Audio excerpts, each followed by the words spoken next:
I just want to see what form of Ultra we're going to see after that mishap that happened in the Boston series, because you're going up against the #1 team online. 12 series in a row is not easy to do, but every single time we are able to watch LAT play, they are just disrespecting the hell out of people. So if you're Ultra, I think the best way to beat this squad is to always just punch them in the mouth in the opening HP. Make them uncomfortable from the beginning of the series. Yeah, I love that call. And I think in particular, no better place maybe to do that than here on the Hacienda Hardpoint, a map that, to be fair, LA has played a ton, but just 7-5 on it, with a couple of losses that, again, way long ago were a little bit ugly. They still hold a plus average, though, everywhere. Not to mention just the Hacienda overall. They still beat teams on average of about 45 points. So even though they're just 7-5 on the map, it's not a bad one for them. There's no such thing as a bad respawn for them. So like you mentioned, I think for Toronto, you got to just come out, punch them in the mouth. Here we go. Ultra, Thieves, let's get it on. Yeah, starting on the preferred side too, and they also find every single kill off the start. So perfect break off for Ultra, soaking up a lot of time here at the P1, but getting too aggressive is going to be Joe Deceives. I don't know if he's going to be able to at least give the comm to his teammates. One's going to spawn out towards Spyro, but you gave LA Thieves a lifeline, and they might have just took advantage of it, at least for now, because the spawn's flipped. Yeah, really good stuff from Insight. I think just, again, playing Overwatch, trying to let his SMGs hit whatever else they want to with the break off, but the same can be said now for Ghosty in his second life, 3 in a row. Able to see Insight at range and says, I'll chow that, and Insight says, not so fast. So 23 points for Toronto, but the flip of the map coming through over to P2. Spawns are still in for Thieves, and a chance for them to get things cooking.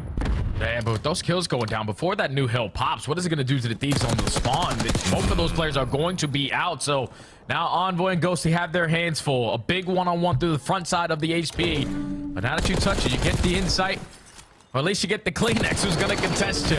Now you're in through the front side and all of Ultra flooding. Yeah, Beans is actually challenging around the backside of driveway as well. So really good hit here from Toronto. It was a really just mixy set of spawns. Like you mentioned, 2 for Thieves spawn out, but so does another member for Toronto. So it's kind of a conga line of members running over to the hard point, and Ultra just make the most of it. So now 45-10. Talked about just coming out and punching the squad in the mouth. We're getting that right here with still 25 to fight for on B2. Yeah, and LA Thieves, no, we can't give up this time. We have to try to contest this, but now that decision might be made for them. You do have one player, actually 2 are going to spawn out towards the backside, but that's because Beans is already early off the rotation. They're not going to try to contest this. They don't want to get into that bloodbath gunfight over towards driveway.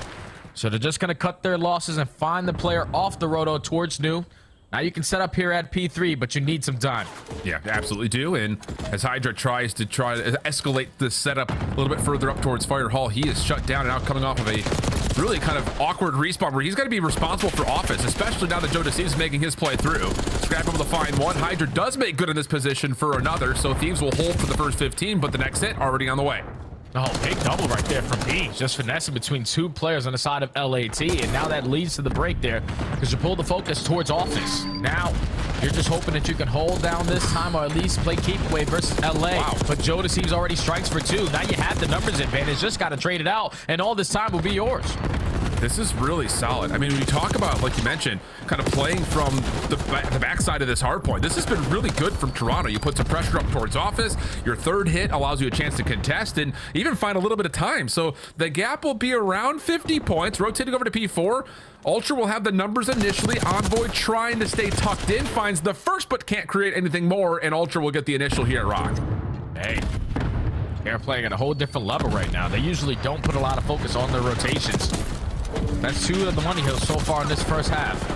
But they have just been the team initially to start it off. But LAT, I thought that they were going to have the numbers to break their way on in. But Joe Deceives absolutely rip scrap off of the head glitch. Wow. Now you give the head space over to Toronto Ultra. They got all the power positions, and now they can just continue to flood. Yeah, I love that little route right there from Insight as well, just kind of cutting through Fountain and not going up top to Rock Hall, but instead playing on the pinch bottom bar.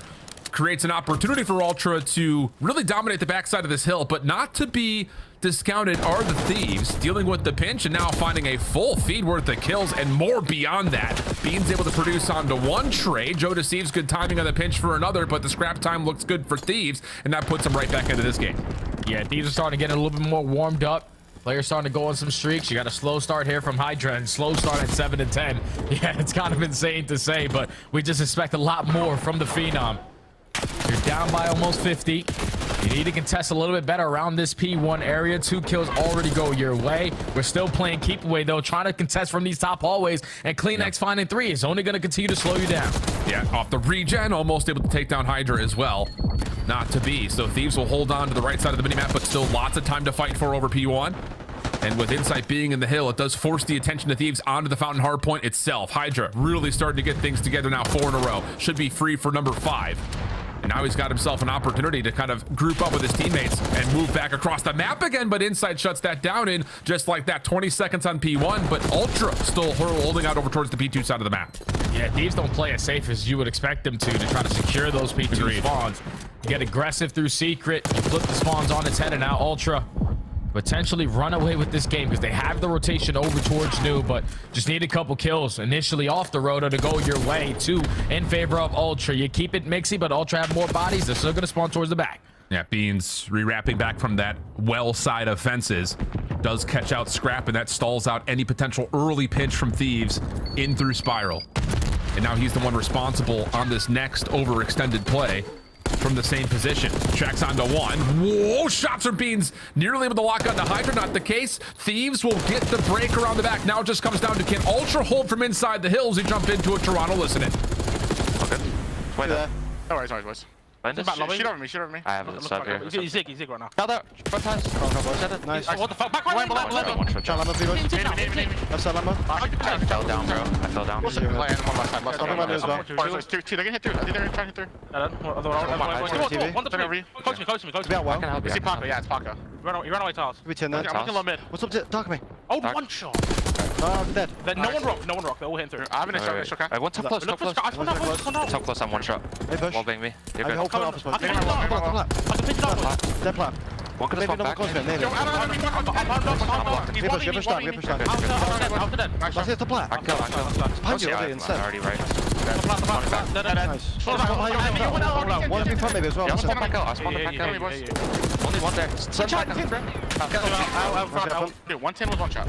Time dead. I spawned back from 25 now. Our time now. Keep playing kills, keep playing baby out. Yellow fence. 10 in time, last 2, off spawn. Spawn deep well. I'm a pitch. Yeah. One shot really good. Intent dead. One shot. The native. You Charlie goes. kill you. I ran him up. Last guy time. What the fuck? What? Weak again. Front. Go see Scrap. He's playing old. Scrap playing old. I'm looking for Ghosty. Yeah, okay. I'm just sliding. I spawned well, bro. Stay down for pinch, okay? Pinch that. Nice. I'm going well, okay. I'm there. Another one. Last guy. Square. It should spawn bow. Could be wrong. Big rotation. Okay. I need your front. Cover the turn. Yeah, on. I need it I need it as well. I need it. And the one con, stay down. Hey, what the fuck? Weak. Close con. One shot, bro. More close time. So weak, I'll rock one con. I'll good. Wait here. I need overtime. They have no charge. I have to go mid as well. Yeah. On the rock. Out of rock. It's gonna be tough. Come mid, give me a sec. He's top right. He's in the open window. He's top in the open window. Close right now. Gone con, I think. Well, Jay, I think we've seen this story once or twice before. The hard point starts to get mixy, starts to get a little messy, spawns start to get a little chaotic, and wouldn't you figure Thieves the team to benefit from that, now just down about 15 points. Yeah, it's insane because to start off this initial P4, Toronto Ultra had everyone off the rotation. They found the initial 2 kills, but too many kills unfortunately came back to bite them.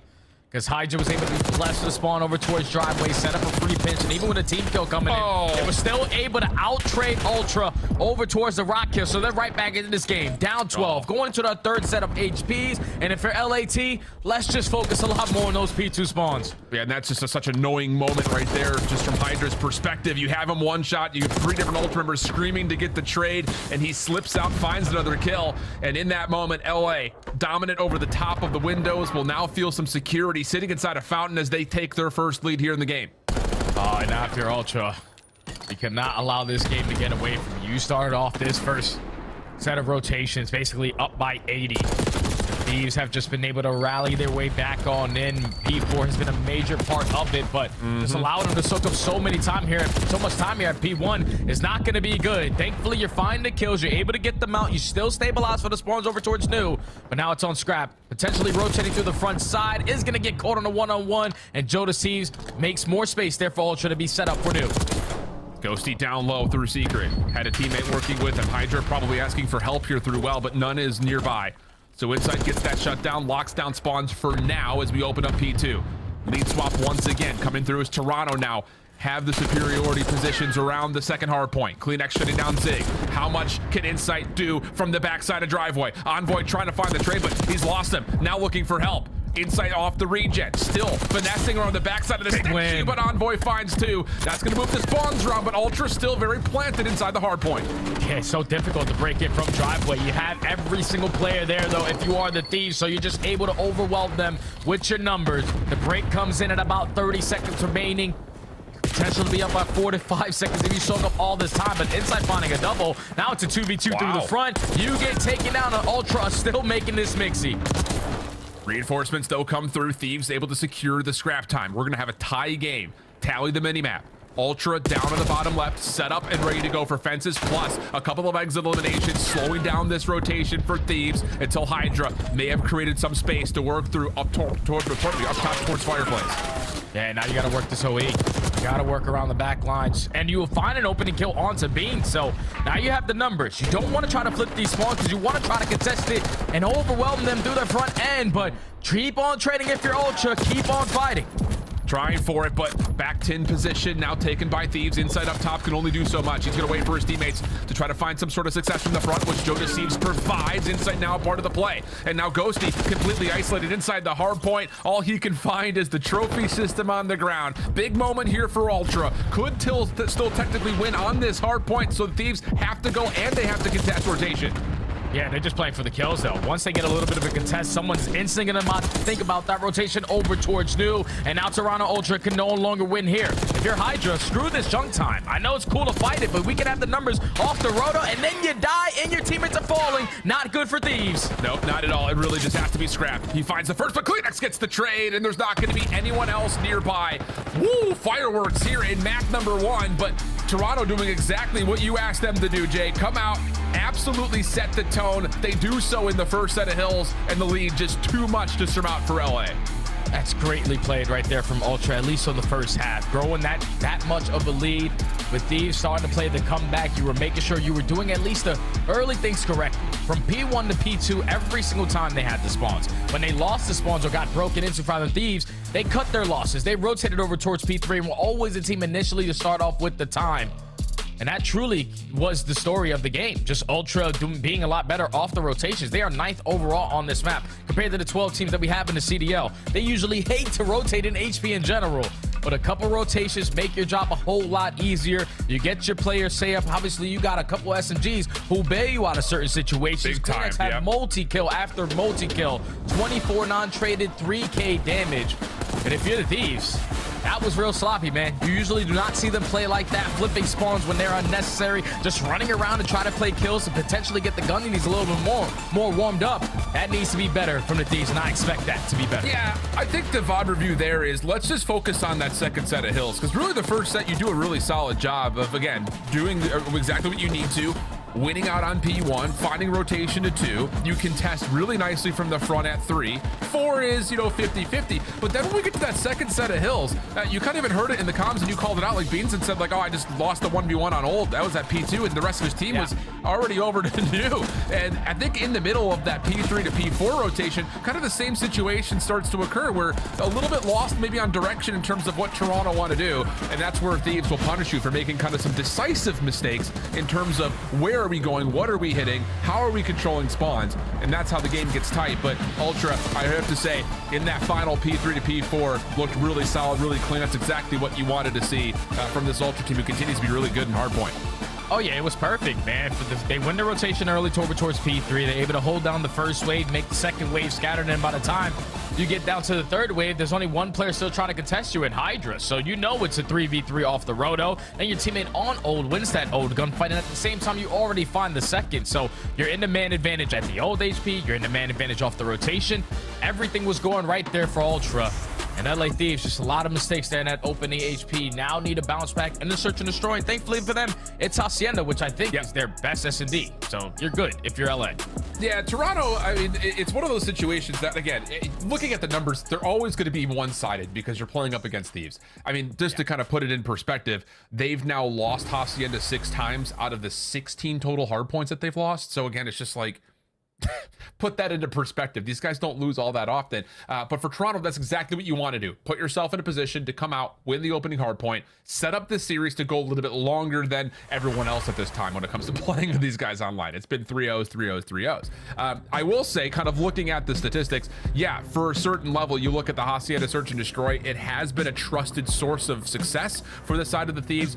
Toronto are no strangers to it, though. Our most recent round 11 loss to a very good Atlanta team. So I don't think that this is really going to be another map that you look at and say it's going to favor one team or another. Now, you may be able to say that about individuals because Hydra, I think you just talked about the LA Search and Destroy bonuses that they found in stage 2.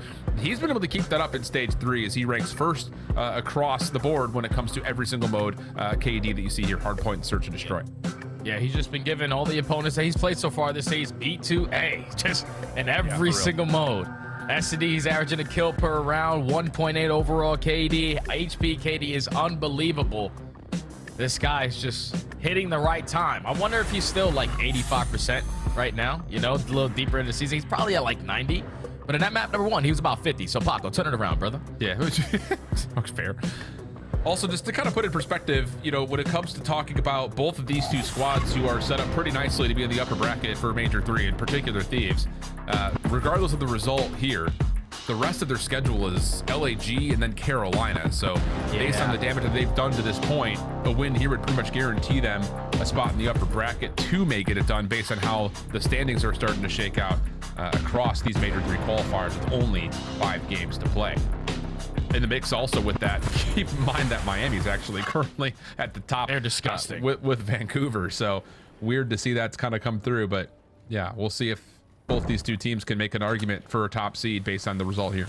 And I think if you're Ultra, you're just trying to add some more S&D maps to the map set for you because obviously losing Skyline, losing maps like Vault, those played a big part of how the vetoes are going to go. So now we got to get more mixing on some other S&D maps, and already striking for the first blood is CleanX. You got the man advantage, you got the post plant. Just don't lose this round. Yeah, and CleanX could just hold this position. There's really nothing else he has to do besides just scale deep and hopefully find a freebie, which he does, and that should pretty much guarantee the round. Hydra with an AR in hand has Beans who can see the outer side of his profile. No worries there as First Blood turns into a round win for Toronto. Yeah, just get that first kill. They are 11th overall on this map at finding an opening duel, so turning it around obviously is going to assist you on these rounds going forward, but once that first kill goes down, CleanX takes so much space away through bottom mid fountain and then instantly just works on that pinch. So at that point, if you're all of LA trying to attack to the middle of the map, we can't go back to our spawn. We're going to waste a lot of time trying to locate where CleanX went. And then if we try to push through, we're simply going to be outnumbered on that aspect as well. Toronto Ultra, perfect on the opening offense. They go up 1-0. Small game pause here, friends. You can see, obviously, the player's going to take a little bit of a mental break here at the moment. You know, Jay, I just wanted to kind of put into perspective where we are overall for these teams because, you know, obviously the storyline around Thieves is this team is built to win.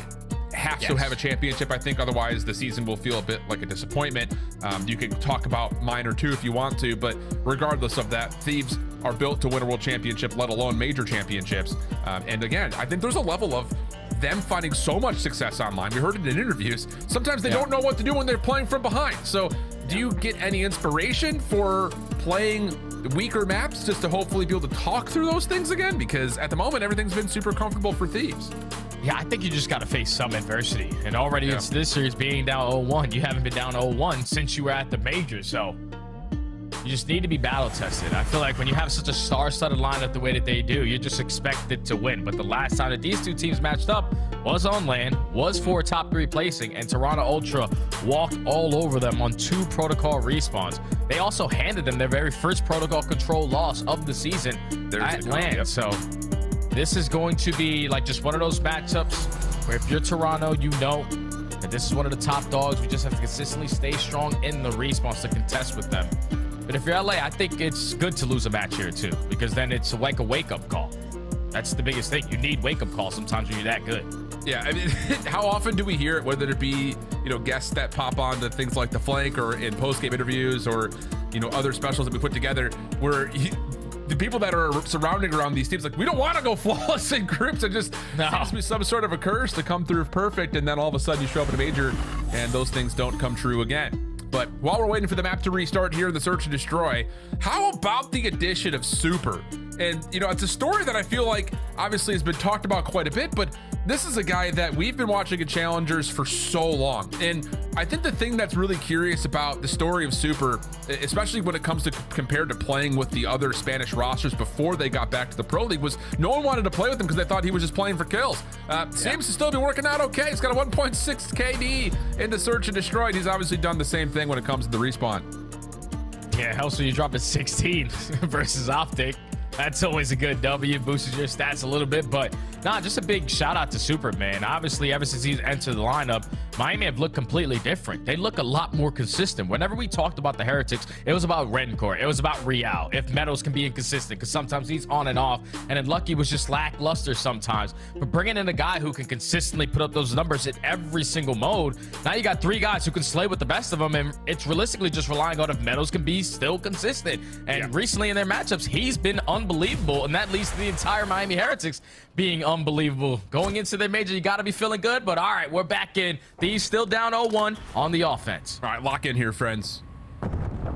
Ultra looking to just set things up for a bit of aggression here. Look at the route that you're starting to see from Kleenex. Yeah, he just pops up on the mantle. Hydra doesn't expect that at all. Insight throws a shoulder. Shots through the shutters are not going to land, and now Kleenex is still making a mess of this. A little bit of extra damage, and he's able to get out with his life. Oh, Toby is feeling himself. When he is in this mode, he is basically unstoppable. Numbers still in favor of Ultra. Kleenex not slowing down, playing for the Yays, trying to find it, but Ghosty's able to take care of him. 1v2 now for Ghosty. Yeah, a little bit of trouble here, though, for Ghosty, as it looks like Ultra may allow him to plant and then just play for the pinch on this B site. They know he's got no exit available. And now with that little shoulder check, information will be confirmed for Ultra that he is playing around the B site. But as they're repositioning, Ghosty's actually slipped the net here. Ultra looking for the chase down, and instead, Dan's going to get the plant here at A. Yeah, they cleared early to space already at B, so now you're thinking about that rotation over towards A. It's going to be a little bit late to the party, so now Ghosty is able to get on out. 40 seconds to work with. You got a lot of space to clear on out if you're Ultra, and Ghosty, it's all about the timings here. He slips top window, checks the bomb, no one home. We reset things for at least 8 more seconds. Here comes the second check. Shoulder, he sees the pull. This is trouble, but he does have a frag to play with. Semtex stuns, nades all being tossed. None of it gonna land though. Ghosty still fully healthy, finds the diffuser, and now it's just down to 1. Shouldn't be an issue for Ghosty. Pops up, finds the kill, and a 1v2 for Ghosty. Oh man, it's a 1v3 there for Ghosty. Able to shut down Kleenex, get out of dodge while he recovers the bomb and play the mind games to get the bomb down on the opposite side. I just think if you're Ultra, you can't take that much time to raptor your spawn. Like, you're sitting at open door. We both have SMGs. Let's just cut the map in half instead of allowing that game clock to start to dwindle on down. But they were just banking on Ghosty, playing over towards office, potentially over towards 10. Once they're not able to spot him, Ghosty loves that top secret hallway. He's able to pull off a 1v3 to tie the game. That's unbelievable. Just initially to shut down what looked to be just flat out a round-winning play from Kleenex. The route he hits through Fountain is bold, to put it plainly. And now you've got a double setup here for Thieves, trying to play over towards Rock Hall. That's brilliant. Not only because you get the first blood here if you're Ultra, but most importantly, Insight pulls the attention of both Thieves members. An RC is out. That's destroyed. No worries there. They know Hydra's playing close. That stun actually does not land. But still, the confirmation is there. You know, this will not be enough to stop for the plant. 2v4. And now Hydra's trying to make up some ground here from the front side of the site. Mostly trying to back him up, but 4v2 all rock control favor Ultra. Someone needs to get World Star to stand a chance here. Yeah. And you still have Insight playing in a clutch spot over towards Lambo. Here comes the check. First is good. Follow-up is there. Turn. Hydra wins it. Now to the 1v1. But as he pops up to try to check for information, Insight comes back forward from that clutch position at P2, finds the win, and the 4v2 will not be foiled this time around. Yeah, that's 3 straight rounds where Ultra found that opening first blood. Obviously, the round previous, you allowed Ghost in 1v3. We just throw that one out the window, but just taking the space away that's given on the side of the Thieves. No one contesting through top hallway. You catch both SMGs lacking over towards Rock. You strike for the first blood, effective on the trade. And then you just instantly get the bomb down because while that bomb was getting planted, Ghosty was still in an RC car. So there was only one guy you had to account for, and that was Hydra. Just too many players still alive for Ultra. They're able to secure that round. LA Thieves go back on the attack, where Envoy is sort of having a slow start. He's the guy that like manipulates everything on this map. He needs to turn it around. Well, opening tags from Kleenex are in, almost snaps up in towards Connector. Team kill is forced by the damage that had been tallied. And with a late trade from Insight, we'll get an early 2v2. And now you just slow down the game if you're Toronto. Being still taking a lot of space over towards A, but some bad timing might come into play there. Just gonna put down some shots if you're LA. Try to keep them at bay, but Toronto are moving. I don't think Insight sees all of Hydra, but doesn't make a difference. He gets a second chance at it. And now another 1v2 for Dan Ghosty. Knowing that Insight's playing on the backside of fences, this is really the only call he can make, is to make the rotation to B, but to get the early plant, again, gives him a lifeline here. 100%, because no one's able to spot him on the exit. So now if you were Insight, how do you decide to play this? You're going to cut through the mid-map, leave Lambo side open. Ghosty doesn't really have an angle to check this defuse, so it's all about the timing again for him. But he does have both weapons to play with. Here comes the initial check. Timing onto Insight is decent, but the gunny from Insight is better. 4 in a row for Jamie Craven. And Toronto now up 3-1. I'm sure they're sitting there thinking we should be up 4-0. Oh, 100%. If a 1v3 doesn't happen, yes, we should be up 4-0. But that's a round where the Thieves are going to want that one back. That time you strike for the first blood, but the team kill onto Envoy is what sets you back. Yeah, it's tough, man. Unfortunate there for Envoy. Just now can't get anything going. It also doesn't help when your teammates aren't giving you anything to work with, shooting you in the back. Yeah, it's still one of those things that the damage that had been done early on that defensive play, just kind of shooting through the fences, was significant, to put it plainly. Yeah. But a 1-7 combined start for Scrap and Envoy is very rare for Thieves, especially considering where they have found a lot of their success in Search, like you mentioned. Most of it come from Envoy. Trophies, shots coming through. Good timing on this from Envoy. That will put us into an early 4v2 for LA. I guess the stuns didn't connect. They had no info that he was pushed out towards outer fence. Now it's a 1v4 for Kleenex. Easy round there for the Thieves. Got your ARs just putting out shots over Envoy. He goes uncontested. Able to put them immediately into numbers advantage and 5-2 on the round to close it out. So there you go, Envoy. Something to work upon. Yeah, and you're right. I felt like all the Toronto nades were tossed over towards wall there, not really out towards fences. So Envoy stays tucked and covered. No information gained for Toronto, and the timing of the hit is beautiful with the support of his teammates from around that backside at 10 and of course over towards patio stairs. So big round there for LA. Now back to the attack. 3-1 split off. Lots of focus towards A coming through once again. Oh, that hurts. The attacking side is where they find a lot of success, and already Envoy continuously finding kills off of that previous round. Finds that first blood, but the numbers advantage back in favor of LA. Scrap finds a double. Now it's Insight left in a 1v3. Yeah, the timing of some of these routes that we've seen from both teams have been astonishing, to put it plainly. Insight, pistol win, gives him a chance to get out of dodge, reset the 1v2. But with Hydra hitting a route that gets him all the way through and behind patio, Insight's got a lot to worry about. This nade could be perfectly timed. Damages in, slides forward, finds the kill, but help was on the way. And the Thieves will capitalize with the numbers. Yeah, too many players alive still from the Thieves. Insight almost pulls off a miraculous 1v3 there, but crossfire set up. Don't worry, I'll watch your front. I got your back. Grab there to strike. Finds 3 on the round as well. So a slow start from Envoy, a slow start from Scrap. They were 1-7 combined 2 rounds ago. Yeah. Now they're 7-8, starting to turn it around. Funny how that happens. They start to win some good timing, some good wins.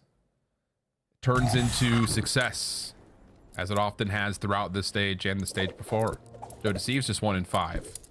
Bomb in hand, he has been designated to run this role for pretty much the entirety of these offensive rounds. Gonna get some quick contact here up at Fireplace by the look of it. Or are we? No follow-up check here from either team. Hydra's tucked in towards Fireplace, but Joe just hops the window and is gonna immediately go for the plant. Oh, yeah, that's easy. All right, no one's contesting towards top secret. No one puts that towards our defense. Let's just drop down and get the bomb down. Now the Thieves looking for a retake. In the 4v4 scenario, Scrap strikes for the first. Still some work to be done here, though, for this retake, in particular, this play through connector. Joe gets one before dropping. Follow-up, though, from Envoy's perfect. And now it's just on to Insight. Catches one, napping on the floor, but Envoy's already out for the defuse. Insight has to check. He sees it. Does he have an angle at it? No, not going to happen. Stucking for the defuse are the Thieves, and they're starting to really put them together now. Oh, yeah. What's that? 3 rounds in a row there for LA. Another first blood. And Envoy strikes with the SMG to find 2. Great trade on the first, but the snap onto Beans good enough there.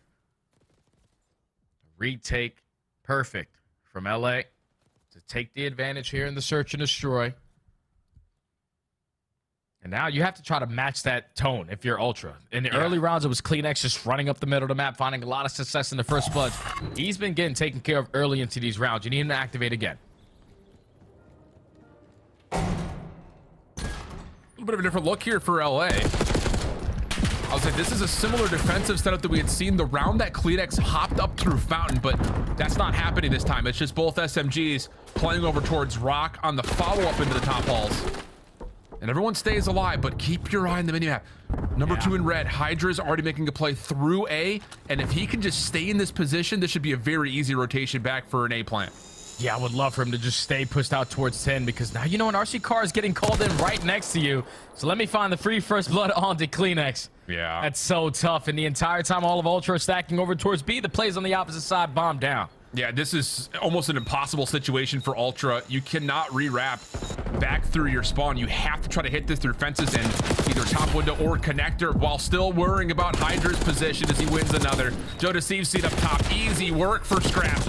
Leaving it just down to Insight, who gets a really strong look at 2 players, but not really much of a chance to come back into that play. And that's just simply down to another route from Hydra that you sit there scratching your head if you're Toronto. Yeah, and that's just a beautiful play call as well there from LA. You send one player over towards Rock, invest your stuns, your nades, pull the focus on that side for Ultra, but then both the ARs contesting through top open.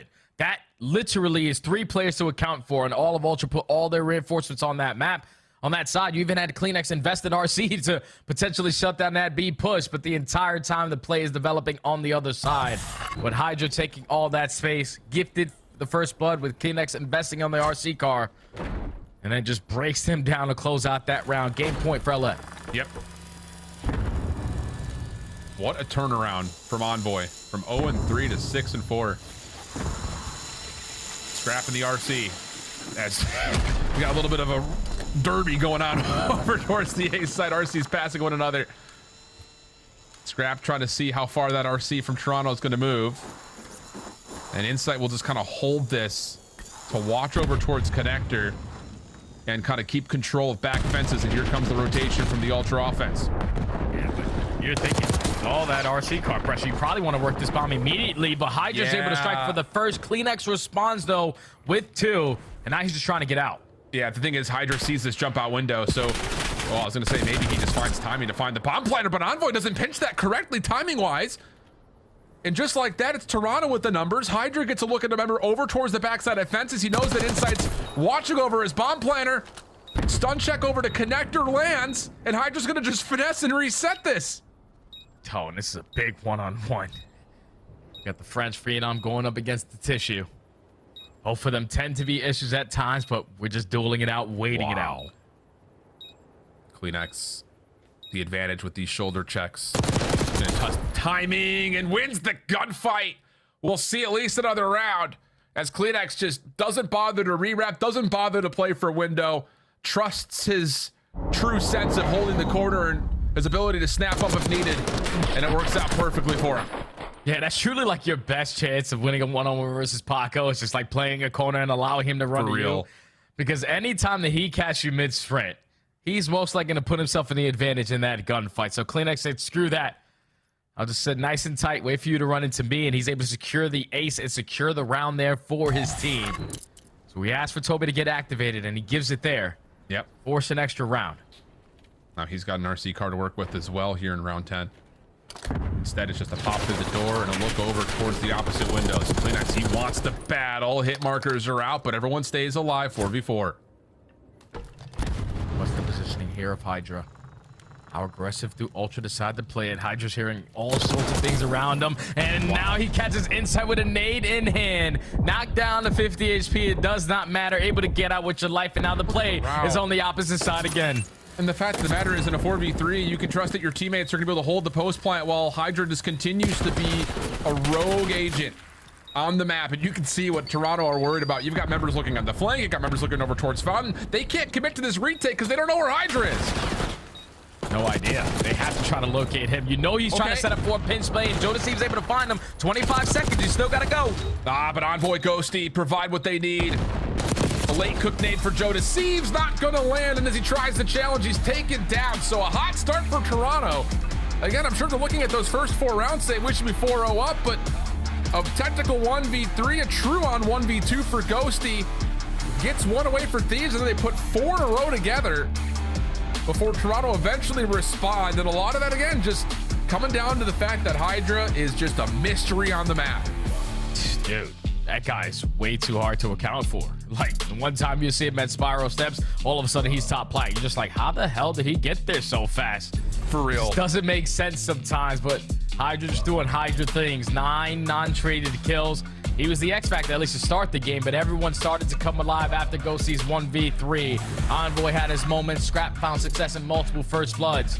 And that was truly the deciding factor once we got into the middle half of this game. Ultra were finding super quick first bloods early into this S&D. After that, LA Thieves started to slow the game down, started to manipulate the game plan a little bit, and just catch Ultra off guard a majority of those rounds to respond in the search and destroy. Tie the series up at 1, and we're probably going to go to another game 5 here, Alan. It feels like we very well may, with a vault control coming up and then a skyline hardpoint at least, as we send things back to the desk to break things down. No 3-0s to close out the day. That is a guarantee on a day that's been full of game 5s. No reverse sweep. True. Either. Impossible. Yeah. Let's break down game 2, because this was LA Thieves at the end, shutting the door on Toronto to close it out 1-1. Allie, what are we looking at? Honestly, I'm just more impressed that Toronto Ultra kept it as close as it was, because we got nothing out of Beans and Joe in the first half of this map. But I do have to look at LA Thieves, and just Hydra is unreal. You talk about how he just kept getting lost. The same thing happened in map 1. It was just unfortunate they weren't able to close out. There was just so many times where he would take over staircase, and then he'd run down a bunker, and there was just no chase. There was just nothing you could do about it. He was unshutdownable. And then from the side of LA Thieves, like, they're the best S&D team in the game right now, and you're allowing them to clutch 1v3s and 1v2s. On top of that, it's only natural that you're going to fall short in this map number 2. Yeah, I mean, I joked, like, I think it was after Major 1. Like, Joe's like, we're talking about how they get better at search and destroy. Hydra has to get back to being like a top 3 search and destroy player. Like, he has the ability to do it. The guy's so talented. Yes, did his brain shut off a little bit at the end of map 1? And the reason we're probably in a 1-1 series, or, oh, listen, they had to clutch up at Rock. They had to obviously win that fight, but he hits old hard point late, things fall apart for them, but he steps up here with a double-digit kill performance. He has been so good in Surge. Well, really good overall, but little mental lapse at the end of the game 1 make up for it here. As Al mentioned, we've got Vault and Skyline locked in. But before that, let's take a look at what went down in game number 1. Al, what did you see? I saw one of the best holds that everybody should take notes from at the P2 of Hacienda. So we can get right into it up in our little tablet action. So what's even funny about this? What's even I like to make new words as I go. And what's even funnier about this is the fact that Toronto Ultra did not have early rotation when it came to this P2. And this is the reason they win the game. This was a one-hill game, and we go all the way back to the first P2, where we just had a series, right, where we're looking at the side door and we're like, guys, are we forgetting the side door exists? Well, Toronto Ultra, in fact, does not forget that it exists. So we're gonna play this through first. They get an unreal break through the front side of this. Kleenex finds 2. Beans is gonna clean up the last, all the way up in the back, and they're gonna have spawns. So the important part is what they immediately do after they get that clear is they get into this absolute lockup setup. So we're gonna pause right here. There is not an angle unwatched, and teams in the league that struggle at Hacienda and P2 need to take notes. You have your player in the hill. This guy's gonna be sitting on Lambo. He's gonna watch your front. He has so much room between him and front. He's going to be able to make that calm if there is too much pressure coming from the front side of this hill. And what does that do? That leaves this player who, right now he's not turned around. I promise he turns around. He's dedicated to side steps. Even if he doesn't get the kill side steps, you have another player helping with hallway and this back cross, and you have the player anchoring spawns as watching the deep from fences. This is the perfect P2 setup, and when I hit play, you're gonna watch LA Thieves fall for it multiple times. Toronto Ultra soaks up all 30 of this remaining seconds of this hill because there is nothing LA Thieves can do about this. Like, they have to dedicate pushing out one player, and LA unfortunately was way too spread out and allows Toronto Ultra to run away with a huge lead. Toronto Ultra starts strong, steals game 1, but it's LA Thieves that answer back in a game 2. So now we're going into a game 3 with it all knotted up. What are we feeling about this, Maven? We're going at 5. Yeah. You mean just map 3? But who wins map 3? Thieves win map 3. Thieves? And then you think Ultra win Toronto map 4. takes 4 and then we go 5? Thieves win in 5. Rally Cat? That's true. They are good at Skyline. I like that angle. I have to go with it. These are 8 and 2. They're disgusting at control. Should we say it again to study? La la la la la la la. All right, guys. Yeah, you guys are having too much fun on Maven Sunday. You know, I don't know what's going on. I'm not engaging. Sundays. We don't engage that behavior, all right? That's positive reinforcement. We don't want that, all right? You got to treat them like young puppies. No positive reinforcement. Put them in the corner, put their nose in it. Hey, speaking of putting your nose in things, you should tune in on Wednesday and Thursdays because Challengers Elite, the end of the season is coming up here very shortly as there is no stage 4, just stage 3, and that means we are in the playoffs. And some of the Elite KD leaderboards, I think there's some familiar names to be sure. Dylan Rex has been unbelievable in North America, but a newer guy in the block, Julian, has been unreal and really taken the EU stage by storm.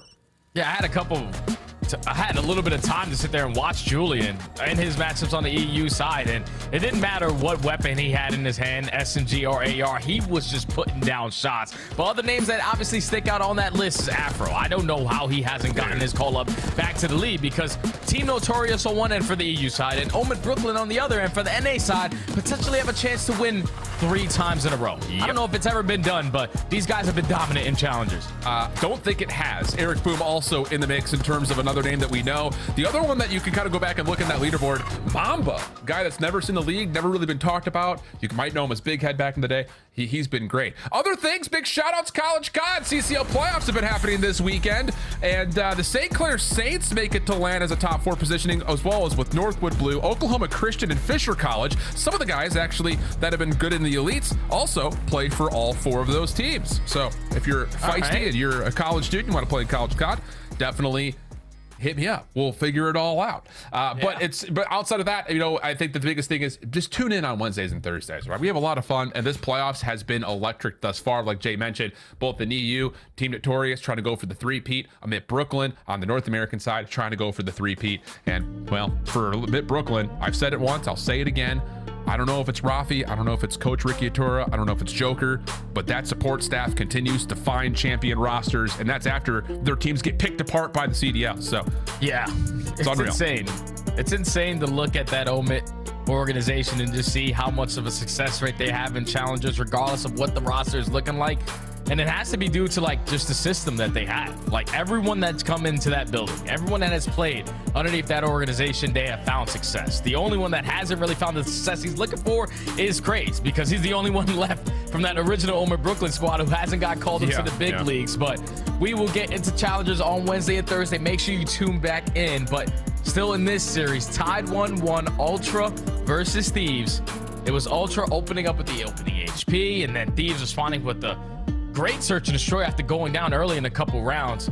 But now for Ultra, tall task ahead because you're going up against the best control team in the game. Correct. And when I sat there and like pinpointed on these stats and why they're so good, Thieves on every single side besides one, and that's an attacking on vault. You don't get outslayed, and the one time that they do, it's by 1 kill. So if you're Ultra, you just need to kill these guys. You're gonna stand a good chance. Unreal stuff, man. That is a silly statistic.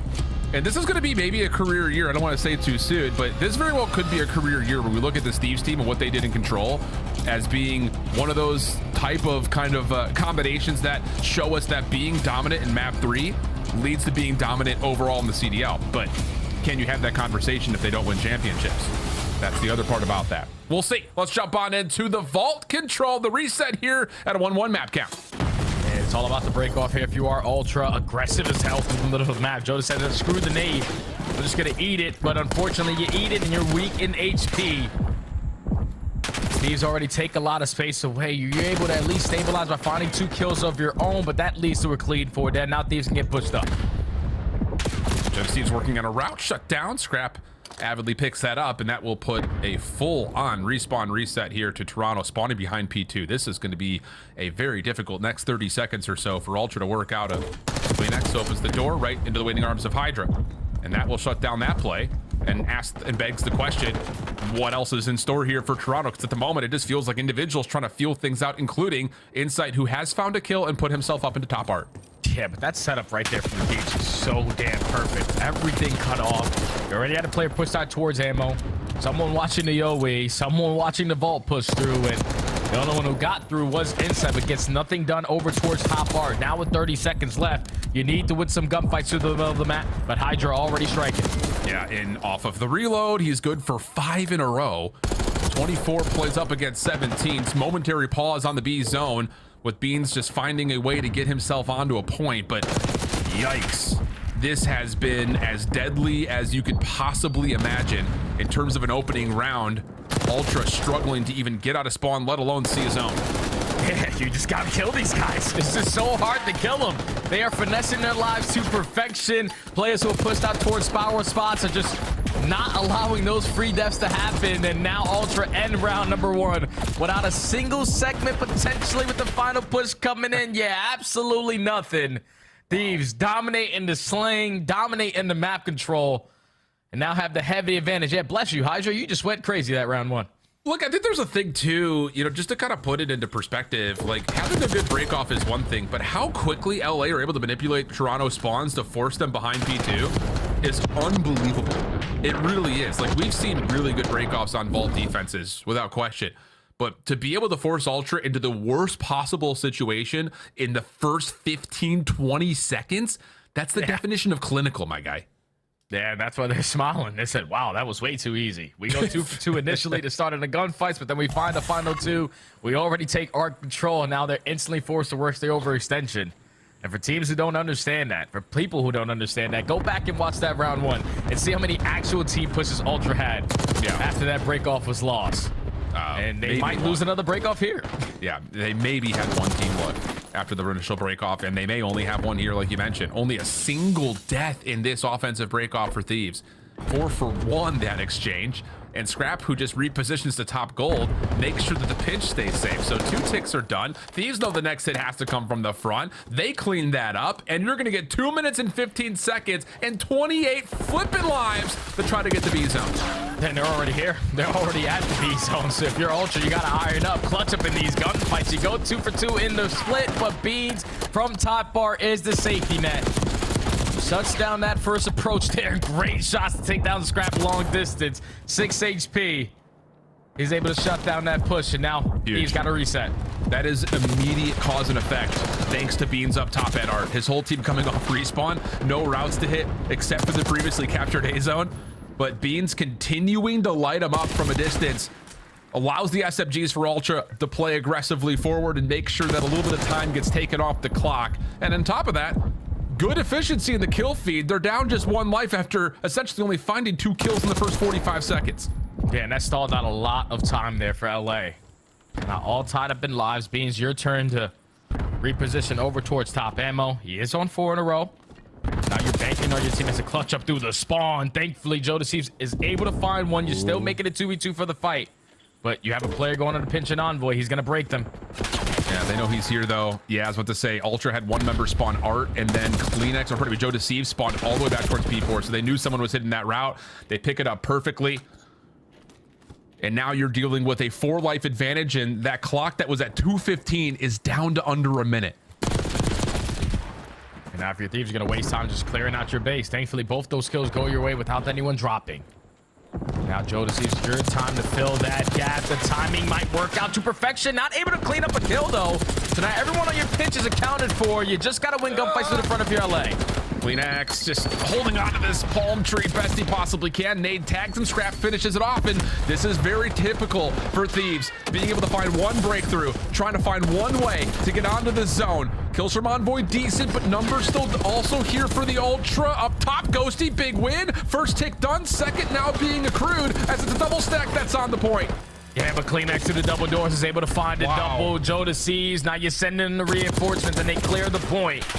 25 seconds to go. Thieves have no more respawns. Hydra a little overcommitted on the gunfight, but you had to challenge. Because now it's a 2v7. Secure 4 segments, but Toronto going to be able to tie the game. Looking good for it. Yep, Envoy shut down. Not enough to play with there if you're Thieves, but that is just so typical for them. Things start to fall apart and you start to think, oh, this is going to be comfortable for whoever they're playing up against on the defense. And then all of a sudden, one set of kills come through. Oh, the middle of the map starts to open up. One gunfight win up top towards Art. And they put a major threat on the B zone and actually find another tick. So it's decent news overall for Thieves offensively. Yeah, you have 4 segments done. Obviously, you want to try to secure that round if you could, but the ARs on the side of Ultra saved them time after time. Just holding down that Art position, finding multi-kill after multi-kill, can never allow Thieves to fully set up a proper team push there. But this is where you need to figure it out if you're Ultra. Yes, you can't go for that off the rip, and if we do, take our time to clear on our spawn. Yeah. Well, this is going to be a full flood into the front. And well, Jake, I think the kill feed speaks for us. Another 4-for-1 exchange that favors Thieves defensively. And again, just look at the play. They know they've got a couple of split spawns. Envoy tries to find the timing to collect onto the player towards backside P2, but Scrap and Ghosty, the ARs, pick up on it, and the Thieves once again in position defensively. Yeah, at least you're gonna have a better time though if you're Ultra now to work out of your spawn, because you don't have to worry about the SMGs taking space away from you. But now they're already off the respawn. They're also finding the trades whenever they need to. The kill feed is consistently a pinstripe. But still 45 seconds down by 5 lives. Still don't have a segment. We need to get something going, and that double might be the opening. Yeah, Hydra has to find himself a corner to work out of. That will be more than fine as he kicks down 2 and now can play off the pinch as soon as he gets back to full HP. Timing there, not great as Joe Deceives gets the read. Envoy, turn, but no burn. And Ultra will pause the clock at 30 seconds, forcing the ARs for Thieves to try to get some work done. Yeah, they just want to look for an opening kill. They at least find one, but Ghosty gets stuck. Beans takes down Scrap, so this allows Toronto Ultra to earn some segments because both LA players, at least their SMGs, are working on this OE. Yeah. Second segment is going to be guaranteed. They might still approach this because now they have the numbers. Yeah, Envoy around the back, able to help clear out the point. Ghosty following up with that. Last player to find is Beans, and he's on the B zone. 23 seconds to play. And as Joe falls, this is going to be a reduced numbered hit for Toronto trying to finish this third tick at A. And if you're inside, just pause the game clock. Yeah, you have to. Give your teammates opportunities to work their way through the middle of the map. You can win a gunfight even better. But he gains info onto Envoy, who simply runs out of ammo. Eventually does get shot in the back, but all that decoy allows your teammates to open up the safe point. Oh, good position here from Scrap. Just trying to tally where this Ultra offense is. Finds himself one. Gets this down to a 2v2 over the top of the A zone. Hydra, wins it alongside Envoy. Clearing off some of the progress on this third tick, and the stick, like you mentioned, comes through. Last 3 seconds. Scrap pre-fires down the front door. No worries there. Beans can't get there to touch, and Thieves will go up 2-1.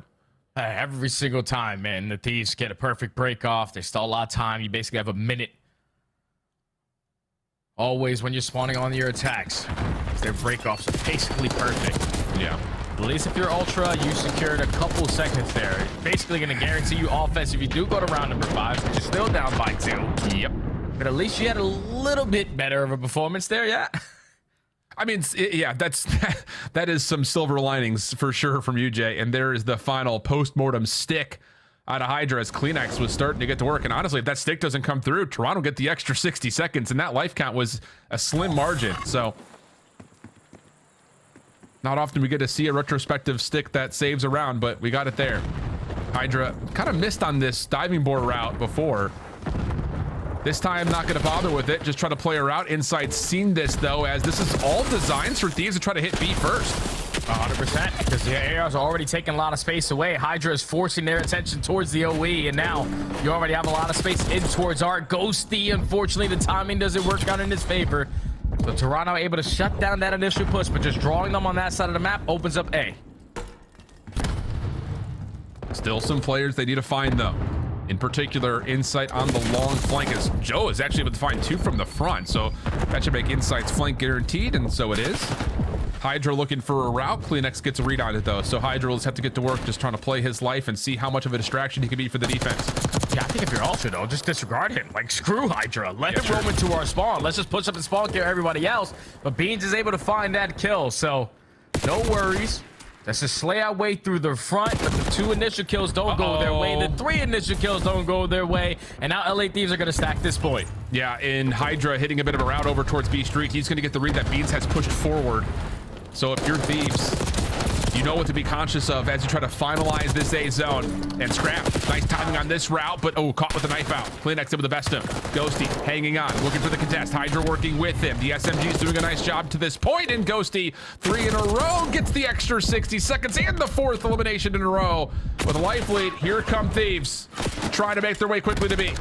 Yeah, they're already on the point. Joe Deceives at least able to contest from double doors, finds 1 kill, so you got to put the focus on that side. If you are LA, but 1 minute and 35, Ultra banked on this setup last go around, but this time the AR gets ripped out of top part, so Scrap's going to take space. Insight, though, catching 2. Leaves Scrap essentially fighting for his life from inside the zone. Not what you want, especially with Joe Deceives quick to challenge. Envoy trying to keep some sort of a route available if they want to use vault stairs. And his Insight is taken down on this pinch play. We have a 13 playing up against 12 with 1:10 on the clock. And Envoy, tough route here, shut down as Ultra can keep their focus forward. Now only a minute left. You just got to continue to hold. Your ARs continue to find success through B Street. Now the SMGs are causing you a little bit of a problem. Hydra almost catches the timing on the Kleenex, but he was still weak. 9v11. He's, with this opportunity here, again, ripping them out of top part. You can stack it. Again, it's business as usual in certain ways for Thieves. They do secure that first tick before they eventually get wiped. But the big issue now is working through a 3-life deficit in this last 40 seconds with Toronto deep up in your spawn. Yeah, it all starts by taking care of Joe Deceives. Ghosty's not going to get the timing there, and now time continues to dwindle on down. Because you know right now, Joe is their safety net. Still have some map control as well over towards the outer side of Palms. No more respawns. Kleenex finds a double, and he's been unbelievable so far in these respawns. Like, yeah, he Kleenex has been unreal. And I don't know about you, Jay, but you know, I kind of remember thinking this and maybe even saying this on air when we're talking about Toronto. Like, if Kleenex is having a good series, this team is easily a top 3 squad in the CDL. It's hard to beat when really, if Kleenex or Insight, if either of those 2 guys start to pop, have good series, this is a difficult team to beat. And we're seeing that kind of in full fruition here as we're going to get to a 5th round into control. The only issue is Toronto has to be on offense. Yeah, they're definitely on offense. And realistically, if I'm Ultra, I'm putting my controller down for the first 5 to 10 seconds. Like, I'd just rather sit and spawn, let them take space away, and then I'll play for a kill. Because that all-out bombardment through bottom mid double doors hasn't worked out twice now. But if I know it, they definitely know it. So hopefully this is a different break off here. Yeah. I mean, both times they've tried to get through these front doors, it has not gone well. That trophy system is destroyed immediately. Still getting onto the point for a moment is Ultra, but it's just without the level of security and comfort that you want as provided by that trophy system. You can kind of see it. Ultra just gets stuck. One player gets through, the others don't. And again, it's a 1-for-4 exchange, and Thieves are forcing spawns to P2. It's just, it's so good, it's annoying. And now let's look at this headlock setup. Currently, Thieves aren't perfect on it. So Ultra have a couple players who were able to slip the net, but not if you are Beans. You're just waiting for your teammates to assist you off the respawn. You know that you're trapped over towards water. You know that LA Thieves have ammo control, but 2 kills go your way. Now you just need to get on A. Yeah. Good follow-up there from Joe Deceives. Creates some issues now for Thieves on the defense. Long route from Envoy going unchecked until Kleenex gets a bit of a reaction to it. Joe Deceives trying to do the same thing by pushing over towards this front door. Tough gunfights on the way. Back and forth we go. Beans from down low, shut down to that second tick of progress, does not get completed. And Thieves are working on pretty much full depletion here on top of that. Man, 40 seconds left to go. Ultra, no, we can't wrap back. We can't go through double doors. We have to take care of our spawn. Thankfully, Envoy gifts them one for free, and they also find the second. So now what is the decision if you are Toronto? Are we going to work in A, or are we going to try to contest over at the very difficult point at B? The second segment is going to be locked, but Hydra, again, the safety net, looking for the time. Finds one, somehow gets some ground to work with. This Envoy pushes up with Ghosty at the same time. Oh, the spark that turns into a fire for LA. And now all of a sudden you're down to 15 seconds and there's just not any routes available. Gosh.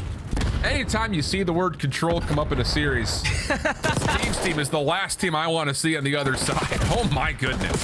Yeah, please, man, because on one end, I'm pretty sure it was Boston before so far stage 3, where they were just chalking up every single control. On the opposite side for LA, they're basically up 1-0 in every series because of how good they are in this mode and how great they are manipulating where you are going to attack it from. Everybody that's struggling in control, just watch this squad, man. I'm telling you, like, the way that they play it is absolute perfection. Hydra's the last one standing there, right? He's sitting towards Top Cat. He knows that they're on A. He's allowing a segment or two to get away from him because he's waiting for his teammates to get back into the play. Once we take some line control, okay, time for me to jump out, make this a little chaotic, and if I find an opening kill, my teammates are going to be able to flood their way back on in and trade out the rest. That has been the recipe for success. Every single time we watch Thieves in control, SMG set the tone, ARs are the safety nets, and then even times where Ghosty needs to pick up that third Jackal, he's also finessing as well. LA Thieves are just way too much to handle in this mode. Yeah, this is terrifying stuff. Okay, again, just all you can say is just business as usual for Thieves out of control. Yeah, Ultra stand tall defensively, and there are a couple of opportunities, but not, I mean, again, it's night and day difference to how Thieves play defense. It really is. Perfect breakoffs leading to perfect holds, leading to perfect manipulation of spawns. That's got to be so annoying to play against. It really has to be so annoying. And I don't know what else to say, Jay. I mean, legitimately, it's just, the gameplay really does speak for itself. Yeah, I just think if we're Ultra, though, like, we got to go back, do our homeworks on different breakoffs. Like, we can't send 3 people in to the middle map on your offenses, knowing that those nades are coming in for over the top. They have the power positions on the defenses, and then when you're not fighting that as a kill, you go for that every single time. So maybe a different approach, try to attack through Cat, find different angles. Everything through the middle of the map was all through LADs. Now they're up 2-1 in this series. They're going into a Skyline hardpoint, where if you're Ultra, you're happy as hell to see this one. It's been your best hardpoint so far on the season. You rely a lot on your breaks, and hopefully that's going to work out because LAT, they are the best at rotating on the map, but their setups are usually easily broken into. And I think there's still a level, again, of like, you have to throw some sort of a caveat. Like, yeah, it's great news for Toronto, but there aren't many hard points that are bad news for Thieves. So there is a level of, if you're Ultra, you need to start this map and the same foot, the same page that you had for Hacienda. Come out, win some good time on P1, get the rotation onto 2, put yourself in the advantage and force this Thieves team to have to react. That's the one thing that they haven't really ever had to do, so they may not know how to go about doing that. I'm sure they do, but still, you have to start off hot. This is what I'm trying to say. Oh yeah, if you can take down Thieves with 2 hard points, that's what Boston did at the major to take care of them, and obviously you did it in that opening map. But the map 1, there was a lot of differences when you talk about what Kleenex was able to do and Ghosty on the opposing end. They're so capable a lot of the hill time, but the fact that Kleenex was influencing spawns, finding multi-kill after multi-kill, he was the deciding factor to why they walked away with that map number 1. He had his moments there in the control as well, even in the search and destroy. He's having a really good individual series, but now your team needs you on a map like Skyline because you gotta set the tone. Yeah, you really do. You see Kleenex in the firing range, just getting himself prepped up and ready. Insight doing the same, while Joe and Beans are having a bit of a wiggle. That's all I can say that is. It's not dancing. It's just a little shimmy out of JD. He's trying to get the boys going too. Like he's like spitting lyrics like, "Yo, anyone want to vibe with me?" Yeah. He's like, all right, guys, like we know we're playing against LA, best control team in the game. They only got like 5 losses on the season. So like we most likely we're gonna lose that map, but just keeping the energy high, knowing that they're going into their bread and butter Skyline HP. And the good thing when you watch Ultra on this map is usually when you're thinking Skyline, their SMGs are going to dictate it. But Beans, for some reason, in these close gunfights with that AR, he stands a pretty good chance at winning them. So this should be an absolute classic of a map 4 between these two squads. See what we get. The numbers, they do speak for themselves at times. But when you get 2 top 4 squads squared up, you expect drama to come through. And for the most part, when we've had it when it matters most, it has been nothing short of dramatic. See what we get as Steves will be spawning over towards the P4 side of the map. And Hydra's route from that angle is stupid. Just plainly stupid. He does the same thing as Search and Destroy. He just runs right through bottom bed, takes control of Jim, and just instantly slides on now. And already his teammates are able to flip those spawns. So now if you are Joe Deceive, the player trying to find this break on the pitch alone is able to at least lead to Beans finding the double. The break is early here at P1 with a lot of time still remaining. Hydra gets a read that there is a threat over through Piano, and he will just put himself right in the way of it. Dude, that is stupid. Absolutely stupid stuff from LA, especially just from Hydra's perspective alone. P1 time is good. The rotation to 2 is in. Small threat starting to develop over through Kitchen, though, as the hard point opens up for Toronto. Oh, yeah. Toronto, at least for now, puts past that 50-yard line, so these are going to be outnumbered. Now it's all on to Hydra. He only has an AR in hand as well, so let's try to isolate as fast as we possibly can, but him finding a kill still gives his team the advantage. He's still battling for the spawns, as it's still a 2v2. And it's just ridiculous. It's just ridiculous. And if Hydra's playing like this, woof. Get out of the way. Beans trying to play in the back, trying to block spawns best seemingly possible, and Scrap has not seen this. So as soon as this hit starts to develop, there's a chance here to at least break in for the back 25 if you're Ultra, but Beans gets traded, and this long route from Toronto is being pretty perfectly read by Ghosty. He's gonna find 2. They know the 3rd is somewhere on the back steps. Hydra finds that, and it's essentially a perfect hold for LA. I told you, when Ghosty picks up that 3rd Jackal, he's also making plays, man. That's what's so difficult to deal with on this LA squad, is that they can do it regardless of the weapon that they have. Already a clean 4 dead off the rotation, basically flawless there at the P2. And now they can continue to run up the score. Nice moment here, though, from Ultra. Guarding this hard point from a quick rotation from Thieves and following it up with essentially what is a full kill feed. Scrap finding 1 to hopefully create a quick rebreak for Thieves, or at least a chance to look at if a Kleenex pushes forward. Joe Deceives right there to help out with some nades, even though one of them takes down his teammate, but still, regardless of that, next hit has been completely thwarted, and Ultra are down just 20. Yeah, Thieves are just banking on flooding through the front, and that was not going to work. You need someone to try to develop on some kind of mid route, and thankfully for now, you pull the attention from Ultra on their split setup and find the opening through the front, potentially for the final 20. Envoy finds a double, but still effective trades there from Ultra. Allow them to maintain the spawns for new. Just play keep away. And this is one of the things that I will say that Ultra does better than just about any other team in the CDL and Skyline. When it comes to playing from the P4 side of the map, while 3 is still active, they get so much freedom to play through pool with their SMGs. Joe Deceives in particular really showing that with 4 in a row. Opening time looking good. Insight trying to play through Hot Tub, scaling this setup a bit deeper, shut down. Now the hit underway. Big play around the back. It actually forces Insight to spawn out. Oh, a little bit of a miscue there. And that's just an immediate break from LA. Yeah, that's a credit angle there from Beans. Like, no one watching over towards Kitchen. You're just banking on him not seeing you. And the fact that Envoy wins that one-on-one, instantly flips the spawns, and a break comes in for a lot of time here for LA. All of Ultra trying now to reinforce their way through bedroom. You have one player who's at least able to slip on by, but you're just trying to make this as mixy as possible if you're Ultra. Yeah, and I will say kind of mission accomplished in that. It's still going to feel like one of those moments you look at, though, and say, well, what the hell did we do in that setup? Because it should have been, based on just how the minimap looked, way more time than what they got. But again, mitigating the losses, cauterizing the wounds, you're going to be down about 20 points. We rotate and just reset, and we go again, but that's where Hydra hits his flow state once more. Team Nade takes him out, but again, job done for LA, getting themselves in position to fight over the top of B1. And it's the only thing that takes care of Hydra is a Team Nade. He can't read that on the map, so just continuously always putting on superstar performances. Still a mixy P1. Joe Deceives finds a double. Now for Ultra to soak up a lot of time here. They have the spawns that they want for new. Just holding down this first wave. Hydra again creating a route, creating an opening. Just slips away from the eyes of Joe Deceives, and now he's behind you again. And you saw that little jump out that comes through for Ultra from the high ground over towards bedroom. Spawns will move because of that.